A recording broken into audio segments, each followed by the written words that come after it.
Аял бул 4 нерсени жасамайынча уктабоосу керек.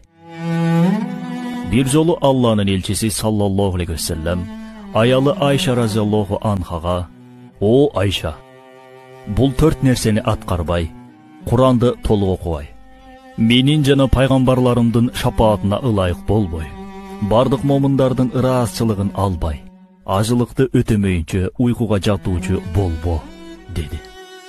Айша разияллаху анха энебиз буга таң калып: "Атенем сага курман болсун.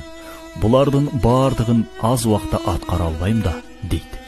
Ошондо пайгамбарыбыз саллаллаху алейхи ва саллям жылмайып мындай деп түшүндүрөт: "Мындан артык кандай оңой нерсе бар Айша? Ихлас сүрөсүн 3 ирет, Фатиха сүрөсүн 1 ирет окусаң, Куранды толук окуган болосуң.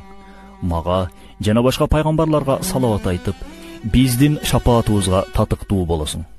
Аллахтан бардык момундардын күнөөсү үчүн кечирим тилесең, алардын ыраазчылыгын алган болосуң.